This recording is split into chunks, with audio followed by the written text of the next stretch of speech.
FM. The night comes alive. বিশ্বাস করা না করাটা আপনার ব্যাপার।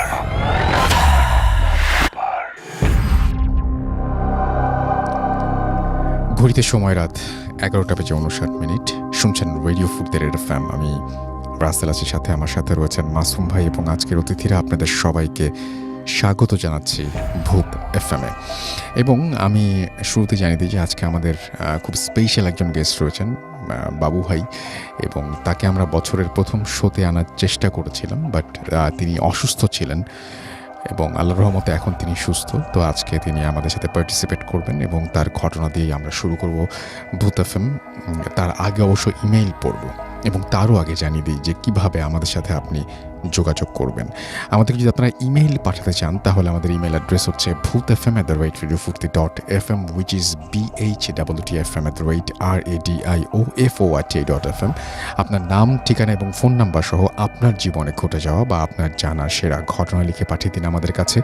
ঘটনার শুরুতে অবশ্যই উল্লেখ করুন যে ঘটনাটি আপনি স্টুডিওতে এসে শেয়ার করতে চান, নাকি আপনি চান আপনার ঘটনা আমরা পড়ে শোনাই। আর যারা দেশের বাইরে রয়েছেন তারা অডিও ক্লিপ পাঠাতে পারেন বা লিখেও পাঠাতে পারেন ঘটনাটি। এছাড়াও যারা আমাদেরকে ফেসবুকে আমাদের সাথে কানেক্টেড থাকতে চান তারা চলে যান www.facebook.com/radiofurti and www.facebook.com/bhootfm.russell, এই দুটো অ্যাড্রেসে, এবং সেখানে গিয়ে লিখুন আমাদেরকে কোন ঘটনা আপনার ভালো লাগছে, কোন ঘটনা ভালো লাগছে না। এবং আজকের গেস্টদের ছবি দেওয়া আছে, সেটা আপনি লাইক দিতে পারেন, কমেন্ট করতে পারেন, শেয়ার করতে পারেন সবার সাথে, এবং ভূত এফএমের কথা জানিয়ে দিতে পারেন সবাইকে।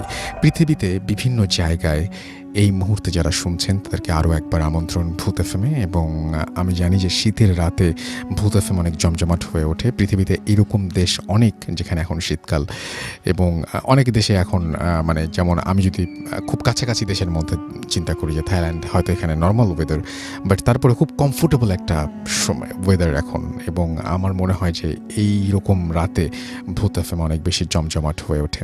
তো যাই হোক, আমরা যেটা করব সেটা হচ্ছে যে আজকে শুরুতে একটা ইমেইল দিয়ে শুরু করতে চাই এবং তারপরে চলে যাব বাবু ভাইয়ের ঘটনায়। সেই পর্যন্ত আমাদের সঙ্গেই থাকুন এবং আশা করছি প্রতিটা মুহূর্ত আপনাদেরকে অনেক অনেক আনন্দ দিতে পারবো। চলে যাচ্ছি আমাদের প্রথম ঘটনায়। গল্পটি পড়ে শোনানোর অনুরোধ রইল প্রিয় রাসেল ভাই। আসসালামু আলাইকুম। আমি জানি আপনি সবসময় ভালোর দলে থাকেন, তাই আর জিজ্ঞেস করলাম না আপনি কেমন আছেন। আমি সৈকত। আমি ভূত এফএমের একজন রেগুলার শ্রোতা। 2016 সাল থেকে আমি ভূত এফএম শুনে আসছি। রেডিওতে গিয়ে গল্প শেয়ার করার খুব ইচ্ছে আমার, কিন্তু কিছু অনিবার্য কারণে আমার সেই সৌভাগ্য হয়ে ওঠেনি। তাই আজ ইমেইলের মাধ্যমেই আপনাদের সাথে আমার জীবনে ঘটে যাওয়া একটি স্মৃতিকাতর ঘটনা শেয়ার করতে চাচ্ছি। আমার হোম টাউন বগুড়ার শিবগঞ্জ উপজেলার পালিকান্দা নামের একটি গ্রামে। উন্নত পড়াশোনার জন্য এসএসসি পাশ করার পর বগুড়া শহরের একটি স্বনামধন্য কলেজে ভর্তি হই এবং ব্যক্তি মালিকানাধীন একটি হোস্টেলে থাকি। রোজ বিকেলে আমরা কয়েকজন বন্ধু মিলে হোস্টেলের পাশের ফাঁকা জমিতে ক্রিকেট খেলি। জমিটির পাশেই ইটের প্রাচীরে ঘেরা একটি পরিত্যক্ত কবরস্থান অবস্থিত। কবরস্থানটি পরিত্যক্ত হওয়ায় এর পরিবেশ ছিল অনেকটা হরর মুভিতে দেখানো বিভিন্ন কবরের দৃশ্যের মতো। দেখলেই গা শিউরে ওঠে। একদিন হলো কি, ক্রিকেট খেলার সময় বলটি ওই কবরস্থানের ভেতরে চলে গেল। আমরা সবাই মিলে অনেক খোঁজাখুঁজির পরও বলটি পাই না। যখন সবাই চলে আসছিলাম, হঠাৎ আমি বলটি একটি আধা ভাঙা কবরের উপরে দেখতে পাই। আমি 7-5 না ভেবে সুবিধা মতো কবরের একটু কাছে গিয়ে বলটি তুলে আনার চেষ্টা করি। এমন সময় কবরের নড়বড়ে বাঁশ ভেঙে আমি কবরের মধ্যে পড়ে যাই। সব বন্ধুরা মিলে আমাকে ধরে ওপরে তুলে আনে। তখন প্রায় মাগরিবের আজান দেয়া শুরু হয়ে গেছে। আমি একটু ভয় পাই, তবে ঘটনাটিকে স্বাভাবিকভাবে নেয়ার চেষ্টা করি। হোস্টেলে এসে নিত্যদিনের মতো কাজকর্ম, পড়াশোনা শুরু করি, ডিনার করি, আড্ডা দেই, ফেসবুকিং করি, ইত্যাদি ইত্যাদি। রাত প্রায় 1টা বেজে যায় এবং এরপর আমি ঘুমিয়ে পড়ি। এর মধ্যে সন্ধ্যার ঘটনাটি আমার একবারও মনে হয়নি। হঠাৎ কুকুর ডাকার শব্দে আমার ঘুম ভেঙে যায়। মনে হচ্ছিল অনেকগুলো কুকুর সেখানে আর্তনাদ করছে। শব্দটা এতই প্রখর ছিল যে মনে হচ্ছিল আমার জানালার পাশে আমাকে উদ্দেশ্য করেই কুকুরগুলো কাঁদছে। কিন্তু আশ্চর্যের ব্যাপার, আমি কুকুর তাড়ানোর জন্য জানালা খুলতেই সব শব্দ হঠাৎ করেই বন্ধ হয়ে যায়, আর সেখানে কোনো কুকুরই দেখতে পাই না। আমি টর্চ জ্বালিয়ে দেখার চেষ্টা করি, কিন্তু জায়গাটি ছিল একদম ফাঁকা। আমি খুব ভয় পাই এবং জানালা বন্ধ করে রুমের লাইট জ্বালিয়ে ঘুমানোর চেষ্টা করি, কিন্তু কিছুক্ষণ পরে আবারও কুকুরের শব্দ আসতে থাকে। এইবার মনে হচ্ছিল কুকুরগুলো যেন প্রচুর ঝগড়া করছে এবং রুমের দেয়ালে আঘাত করছে। আমি অতিরিক্ত ভয় পাই। একটু সাহস করে আল্লাহর নাম নিয়ে জানালা খোলার পর আমি দেখতে পাই 4টি আগুনের গোলা আমার দিকে ছুটে আসছে। আমি দৌড়ে রুম থেকে বেরিয়ে গিয়ে হোস্টেলের বন্ধুদের ডাক দেই। আমাকে শান্ত করতে তারা বলে আমি হয়তো স্বপ্ন দেখেছি। তারা বলে ওরা হয়তো এমন প্রখর শব্দ শুনতে পায়নি, কিন্তু আমি জোর গলায় বলতে পারি ওইটা স্বপ্ন ছিল না। ধরলাম ওইটা আমার স্বপ্ন বা হ্যালুসিনেশন। কিন্তু এর পরবর্তী সময়ে যা ঘটে সেগুলোকে আপনারা কি বলবেন? এক রাতে যা ঘটল তার জন্য আমি প্রস্তুত ছিলাম না। ওই রাতে ঠান্ডা কিছুর স্পর্শে হঠাৎ আমার ঘুম ভেঙে যায়। চোখ মেলে দেখি অনেক মোটা আর বড় একটি সাপ আমার বুকের ওপর দিয়ে যাচ্ছে। আমি ভয়ে শিউরে উঠি এবং সাপটি আমাকে ক্রস করা মাত্রই আমি দৌড়ে পালিয়ে যাই। পরে মেসের সবাই মিলে অনেক খোঁজার পরেও সাপটির কোনো খোঁজই পাওয়া যায়নি। প্রতিদিন রাতে ভয়ঙ্কর স্বপ্ন দেখতে থাকি এবং সবসময় মনে হয় আমার আশেপাশে কেউ আছে। মাঝে মাঝে আমার দম বন্ধ হয়ে আসে। একদিন রাত প্রায় 10টার মতো বাজে। আমার বন্ধু দাদুর শেষকৃত্য অর্থাৎ জানাজা শেষ করে হোস্টেলে ফিরছিলাম। পথিমধ্যে সেই কবরের স্থানটি চোখে পড়ে। জ্যোৎস্নার আলোয় কবরস্থানটির দিকে চোখ পড়তেই আমি লক্ষ্য করি 4টি সাদা কাপড় পরিহিত মানুষ গোল হয়ে বসে কিছু একটা করছে। আমি আগ্রহবশত দেখার চেষ্টা করি। আমি যা দেখি লোক 4টি মৃতদেহ থেকে মাংস খুবলে খুবলে খাচ্ছে এবং হঠাৎ একটি লোক বাঁশটির মাথা আমাকে দেখানোর চেষ্টা করে। হঠাৎ একটি লোক লাশটির মাথা আমাকে দেখানোর চেষ্টা করে। আমি লক্ষ্য করি মাথাটি আমার ছিল। আমি এই দৃশ্য সহ্য করতে পারিনি এবং সেখানে অজ্ঞান হয়ে পড়ে যাই। হোস্টেলের ছেলেরা আমাকে সেই রাতে উদ্ধার করে। এরপর আমি একজন হুজুরের শরণাপন্ন হই। তিনি বলেন কবরস্থানে থাকা 4টি জিনের আসর পড়েছে আমার ওপরে। উনি আমাকে ওই হোস্টেল ত্যাগ করার পরামর্শ দেন আর সাথে কিছু তাবিজ দেন। এতেও কাজ হয়নি। এতদিন এই তো দিন 15 আগে একটা ঘটনার কথা। রুমের লাইট অফ করে শুয়েছিলাম মাত্র, তখন হঠাৎ শুনতে পেলাম জানলার ওপাশ থেকে ফিসফিসানি সুরে কেউ আমার নাম ধরে ডাকছে। এক পর্যায়ে বিরক্ত হয়ে জানালা খুলে দেখি একটা কুৎসিত কালো রক্তমাখা 4 মুখলায় জন্তু, যা দেখে আমার পিলে চমকে যায়। মাঝে মাঝে গভীর রাতে অদ্ভুত বাঁশির সুর শুনতে পাই, যা আমি ছাড়া কেউ শুনতে পায় না। এভাবে প্রতিনিয়ত আমার সাথে বিভিন্ন ভয়ঙ্কর ঘটনা ঘটেই চলেছে। এর থেকে আমি যে কবে পরিত্রাণ পাব তা আল্লাহই ভালো জানেন। সবাই দোয়া করবেন যাতে আমি এর থেকে খুব তাড়াতাড়ি পরিত্রাণ পাই। ধন্যবাদ আমার এই ঘটনাটি শেয়ার করার জন্য। ভূত এফএম দীর্ঘজীবী হোক। আপনাদের সৈকত, বগুড়া, বৃন্দাবন পাড়া। এরপরে তিনি তার ইমেল অ্যাড্রেস এবং ফোন নাম্বার শেয়ার করেছেন। থ্যাংক ইউ সৈকত, আপনাকে আপনার ঘটনার জন্য অনেক ধন্যবাদ। এবং আমরা যারা শুনছি এই মুহূর্তে তারাও যদি কোনোদিন ফিল করি যে আমরা রাতের বেলায় হঠাৎ করে ঘুম ভেঙে গেল আমাদের, আর আমরা দেখলাম যে আমাদের বুকের ওপর একটা সাপ বা এই যে যে সমস্ত এক্সপিরিয়েন্স তারা দেখেছে, তিনি করেছেন, বা যেগুলো জিনিস তিনি দেখেছেন, সেগুলো যদি আমরা কখনো দেখি তাহলে আমাদের অবস্থাটা কী হবে? আমরা প্রত্যেকে যে কেউ যত সাহসী হই না কেন ভয় পাবো, এবং সে বিষয়ে কোনো সন্দেহ নেই। আশা করছি ঘটনাটি আপনাদের অনেক ভালো লেগেছে। ভালো লাগলে অবশ্যই আমাদের ফেসবুকের মাধ্যমে জানিয়ে দেবেন। এখন চলে যাব আমাদের বাবু ভাইয়ের কাছে এবং তার কাছে একটা চমৎকার ঘটনা শোনাবো। বাবু ভাই, প্রথমে আপনাকে অনেক ধন্যবাদ এবং আশা করছি আপনি সুস্থ আছেন, এবং আপনাকে অনেক ধন্যবাদ স্টুডিওতে আসার জন্য। আপনাকেও ধন্যবাদ রাসেল ভাই। আলহামদুলিল্লাহ এখন সুস্থ আছি। আচ্ছা, আর স্টুডিওতে আসতেই চাই, আর যতদিন ভূতের মাঝে আসবোই ইনশাআল্লাহ, এই আর কি। তো এইটা কাহিনীটা রাসেল ভাই আমাকে বলেছে অনিক চট্টোপাধ্যায়, সে কলকাতার ছেলে। ওর প্রথম ইউনিভার্সিটি লাইফের কাহিনী। সো সে ওই সময়টায় পড়াশোনা করতে যায়, আজ থেকে 5-7 বছর আগে আর কি। আচ্ছা, সে নৈনিতালে পড়াশোনা করতে যায়। আচ্ছা। তো যে জায়গাটা পড়াশোনা করতে যায়, সে বলেছে ওই জায়গাটা বেশ মানে একটু শহর থেকে দূরে, লাইক সাবার্ব টাইপের একটা এলাকা, মানে মফস্বল শহর টাইপ। আচ্ছা। তো স্পেশালি ওই জায়গায় যাওয়ার কারণ হচ্ছে ও যে সাবজেক্টে পড়াশোনা করতে, এটার জন্য নাকি ওই জায়গাটাই ভালো ছিল তার। তো ও যখন যায় ওখানে যাওয়ার জন্য, সারাদিন আপনার জার্নিতে চলে যায় ওর, এবং ও যখন ওখানে পৌঁছায় তখন প্রায় রাত 8টা-9টা বাজে, এরকম একটা সময়। তো বাস থেকে নামার পরে ও দেখে যে বেশ জনশূন্য আর কি, কাইন্ড অফ লাইক মানুষজন একদমই নাই বলা চলে। তো হেঁটে হেঁটে আসে, এসে দেখে যে একজন আছে, মানে রাস্তায়, মানে মুদি বিক্রেতা, যে চকলেট, সিগারেট এই ধরনের কিছু জিনিস বিক্রি করে। তো তার থেকে এসে সিগারেট কেনে এবং কিছু চকলেট কেনার পরে ও জিজ্ঞেস করে যে আমি অমুক জায়গায় যাবো, এখানে কিভাবে কি পাবো, মানে আমার যাতায়াতের জন্য কি আছে, ব্যবস্থা আছে। আচ্ছা। তো সে বললো যে এখানে ওরকম ব্যবস্থা তো ওরকম নাই, কিছু পাবা না।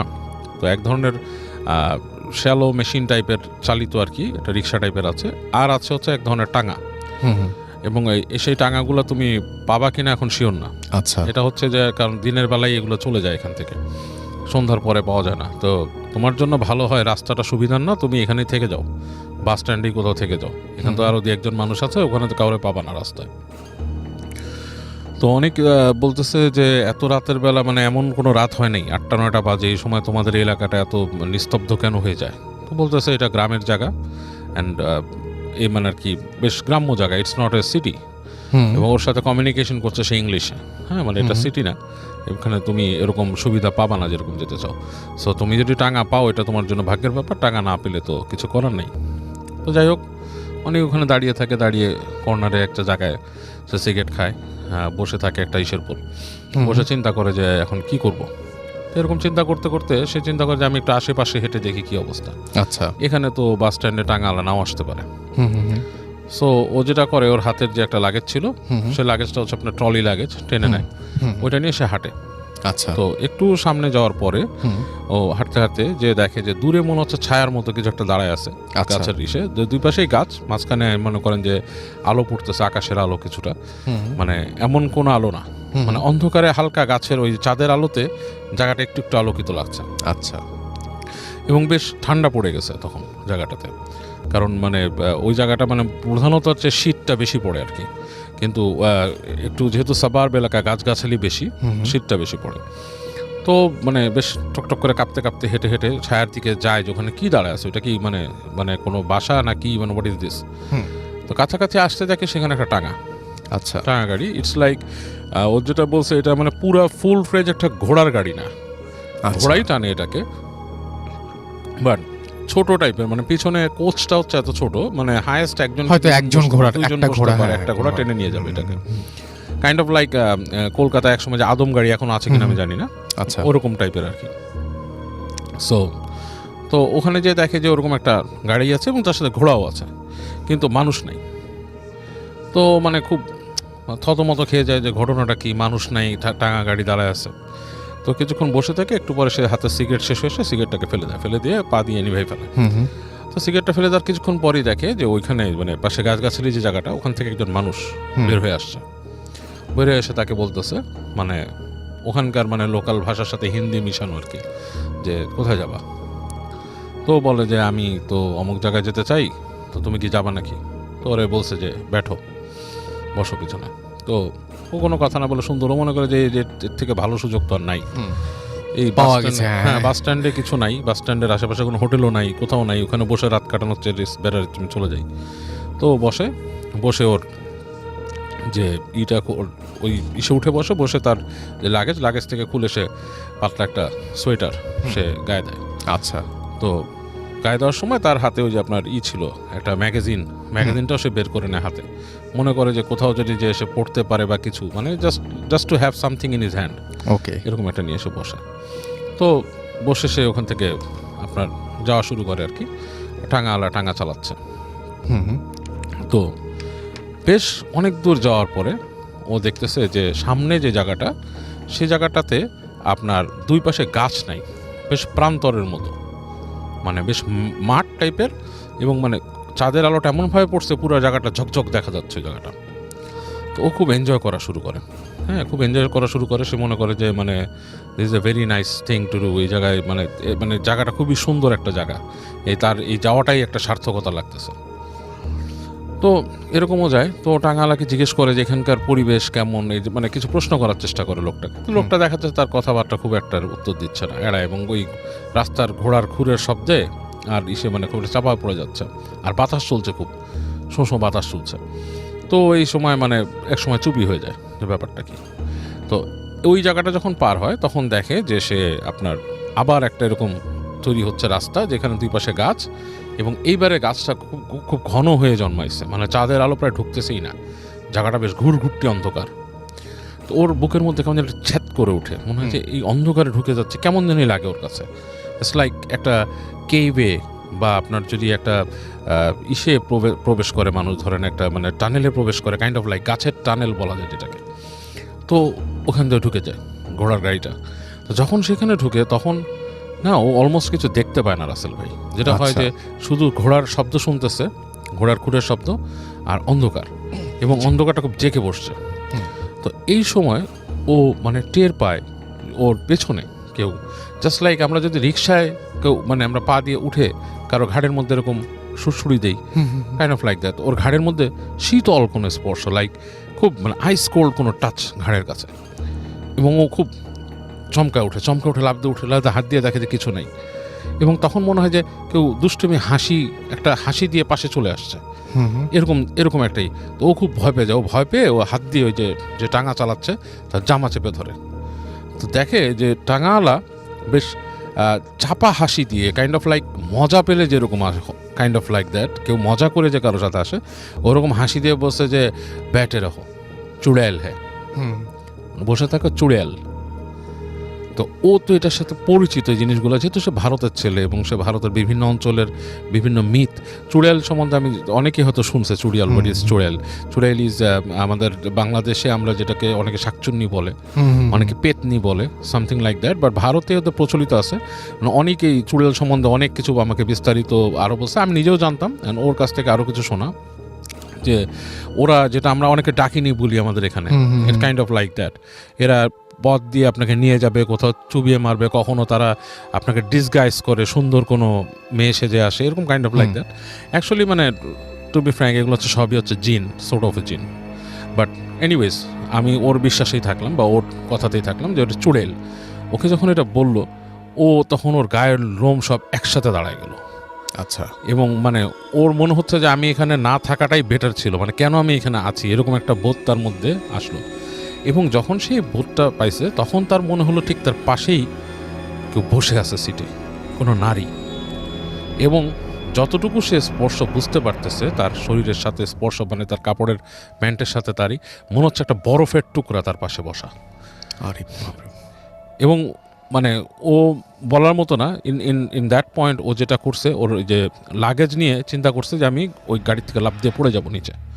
বাট তখন সে মনে করছে এখান থেকে কোনোভাবে সরতে হবে আমাকে, হ্যাঁ এখান থেকে পড়লে তো আমি শেষ, মানে আমার এটা চিন্তা করে সে ওই মানে পড়ার চিন্তাটা মানে লাস্ট মোমেন্টে তার ওই জ্ঞানটুকু রাখছে যে সে ওখান থেকে পড়েনি, সে চিন্তা করতেছে যে এখান থেকে বেরিয়ে যায় কোনো মতে। তো ওই যে গাড়িটা যখন নাকি ঠিক ওই দূরে দেখতেছে লাইট, ওই টানেলের মতো জায়গাটা যখন পার হয়েছে সে তখন ওখান থেকে লাফ দিছে, এবং সে কোনো লাগেজ টাগেজ কিছু ছাড়াই লাফ দিয়ে পড়ছে। ওখানে পড়ে সেই জায়গাটা পড়ছে, দেখছে সামনে ধুধু মাঠ, লাইক প্রান্তরের টাইপের, দৌড়ানো শুরু করছে। দৌড়াচ্ছে ওর বুঝতে পারতেছে না ওর পিছনে কিছু আসতেছে কিনা। দৌড়াতে অনেক দূর পর্যন্ত গেছে, যে দেখছে যে একটা বাসার মতো, মানে কয়েক সারি বাসা ওখানে আর কি, এরকম মানে একতলা বাসার মতো আছে, সেখানে হয়তো বার্ন টার্ন গোয়াল টোয়াল আছে এরকম কিছু।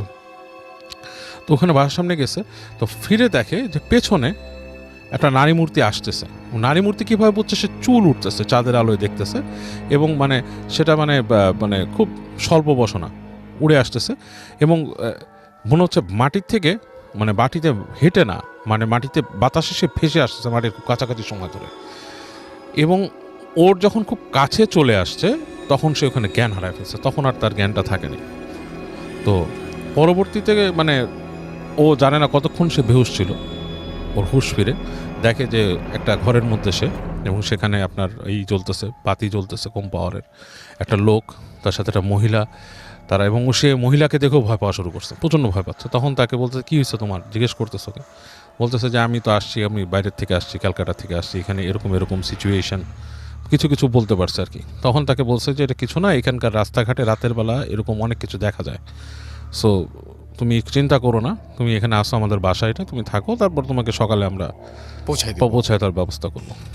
তো অনেকের রাতে খুব জ্বর আসে, মারাত্মক আকাশ পাতাল জ্বর, এবং সে তখন শুধু কষ্ট করে মানে বোঝাতে সক্ষম হয় ওদেরকে যে আমি যেই কলেজে বা ইউনিভার্সিটিতে আসছি ওখানে একটু খবর দেন, ওখানকার কেউ এসে আমাকে নিয়ে যাবে। এবং আলটিমেটলি তারা এসে ওকে নিয়ে যায়, এবং ও ওখানে পরে ছিল বহুত দিনই, ওখানেই সে গ্র্যাজুয়েশনটা কমপ্লিট করছে অনেক। এবং ওই এলাকাতে এই ধরনের প্রচুর আরও মিথ আছে, এবং আরও এই ধরনের কিছু কাহিনী আছে। সে বলছে যে he can send me over letter on, যে ওইখানকার ঘটনা আরও যেগুলো আছে, সেটা মানে এই সাবার্ব এলাকা, কিছুটা পাহাড়ি টাইপের এলাকা হতে নাকি এই ধরনের জিনিস অনেক বেশি দেখে। আর এই চুড়েল টাইপের ব্যাপারটা কিন্তু রাসেল ভাই আমি এর আগে অনেকের কাছে শুনেছি, একটা ফার্স্ট হ্যান্ড এক্সপিরিয়েন্স, যে আমি শুনেছি যে আমার নানারা একসময় পাকিস্তানে থাকতো, যখন দেশ ছিল বিভাগের আগে, তখন ওনারা শুনেছিল যে ওনার এক ফ্রেন্ড এরকম একদম ফার্স্ট হ্যান্ড এক্সপিরিয়েন্স, আমার নানার বন্ধু, আমার নানা মারা গেছে এখন, বাট ওনার এক বন্ধুর কথা বলছি, যে উনি গাড়ি দিয়ে আসছিলেন, এবং উনি দেখেছেন যে ঠিক আপনার গাড়ির সামনে একটা মহিলা দাঁড়িয়ে আছে, এবং ঠিক আমরা যেমন হিন্দি মুভি বা কোনোটাতে শুনি যে লাইক কালো কাপড় পরা বা সাদা কাপড় পরা, কাপড়ের কালারটা আমার ঠিক মনে নাই, বাট এখনও মনে আছে, বলছে যে দাঁড়িয়ে ছিল এরকম, এবং উনি ওখানে থামান নাই গাড়িটা, উনি চালায় গেছেন গাড়ি। আচ্ছা, উনি চালায় যাওয়ার পর যেটা হয়েছে, গাড়ি ভেদ করে উনি চলে গেছে, মহিলাটার মুখটা মনে হলো উইন্ডশিল্ডের মধ্যে এসে একটা হাসি দিয়ে পার হয়ে গেছে, এবং উনিকে যখন পার হয়ে গেছে তখন ওনাকে নাকি বলছে যে তুই তোর গাড়িতে থাকাতে বেঁচে গেলি, এরকম আর কি ওখানকার ভাষায়। তো কারণ হচ্ছে ওনার গাড়ির যে রিয়ার ভিউ মিরর, ওখানে উনি একটা ছোট্ট কোরআন শরীফ ঝুলা রাখতো। তো আচ্ছা আচ্ছা আচ্ছা আচ্ছা আচ্ছা, হ্যাঁ, এটা কিন্তু অনেক আগের পাকিস্তান আমলের একটা ঘটনা। তো এই ধরনের জিনিস ভারত পাকিস্তানের বিস্তীর্ণ অঞ্চলগুলোতে কিন্তু অনেকেই দেখে, চুড়েল বা ডাকিনি যেটাকে বলেন। এটাই Russell. Thank you so much, thank you. চমৎকার ঘটনা দিয়ে আমরা শুরু করলাম আজকে।